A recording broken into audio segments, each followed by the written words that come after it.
আসসালামু আলাইকুম, কেমন আছেন সবাই? হাজির হলাম নতুন একটি পেইন্টিং ভিডিও নিয়ে। ছবি আঁকতে আঁকতে কিছু কথাও আপনাদের সাথে শেয়ার করব। আশা করি আজকের ভিডিওটা আপনাদের ভালো লাগবে। তাহলে চলুন শুরু করা যাক। পড়াশোনা করতে হবে সার্টিফিকেটের জন্য নয়, জ্ঞান অর্জনের জন্য। কাউকে সম্মান করতে হবে তার গুণ দেখে, ধন সম্পত্তি রূপ দেখে নয়। দান করতে হবে অসহায় ব্যক্তিকে। বিশ্বাস রাখতে হবে নিজের ওপর, অন্যের ওপর নয়। কেউ যদি জিজ্ঞাসা করে সৃষ্টিকর্তা তো সব জায়গায় আছেন, তাহলে আমরা মসজিদ বা মন্দিরে কেন যাই? তাহলে সেটার উত্তর হবে সব কিছু তো বইয়ে আছে, তবুও সবাই স্কুলে কেন যায়? চেহারার দাপট, অবস্থান, ক্ষমতা ও শক্তি চিরস্থায়ী হয় না। জীবনে সফল হতে হলে বাইরে বের হয়ে ধাক্কা খেতেই হবে। ধাক্কা খাওয়ার ভয়ে বেকার বসে থাকা যাবে না। যেসব মানুষকে দূর থেকে অনেক সুখী মনে হয়, তাদের কাছে গেলে বোঝা যায় আসলে সে কতটা সুখী। যারা বিনা পরিশ্রমে সব কিছু পেয়ে যায়, অহংকার তারাই করে। যিনি নিজের পরিশ্রমের দ্বারা সাফল্য অর্জন করে, তিনি অন্যের পরিশ্রমকেও সম্মান করে।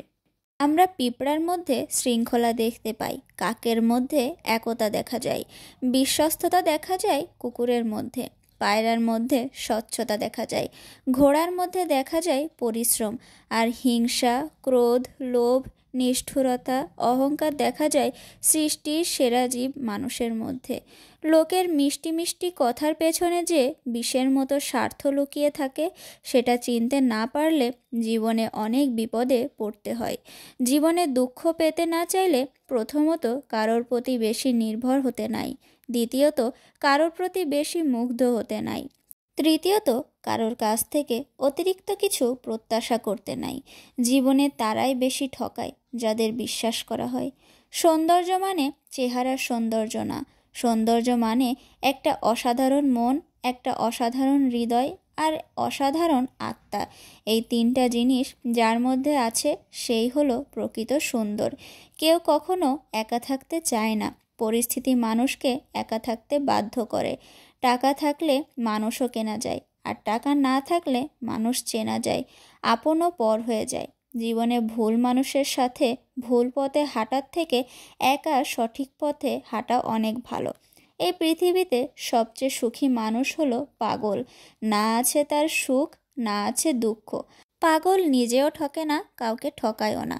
না আছে তার হিংসা, না আছে শত্রু। পেছনে বদনাম করে সামনে এসে অতিরিক্ত ভালোবাসা দেখানো মানুষগুলা থেকে দূরে থাকাই ভালো, কারণ এরা প্রকাশ্য শত্রুর চাইতে বেশি ভয়ঙ্কর হয়। জীবনটা এমন হয়ে গেছে, প্রকাশ করলে দুঃখী আর না করলে সুখী। আজ যার জন্য কষ্ট পাবেন, কাল সেই আপনার কষ্টের কারণ হয়ে যাবে। জীবন একটা যুদ্ধক্ষেত্র, কোনোভাবে এটা থেকে রক্ষা পাওয়া যাবে না। সাহসের স্বার্থে ধৈর্য ধরে মোকাবেলা করতে পারলেই জীবন সুন্দর। কথা বলতে বলতে আমার আজকের পেন্টিংটাও প্রায় শেষের পথে। গোধূলি আকাশ নিয়ে আমি আজকের পেন্টিংটা করেছি। পেন্টিংটা আপনাদের কাছে কেমন লাগলো অবশ্যই কমেন্টের মাধ্যমে জানাবেন।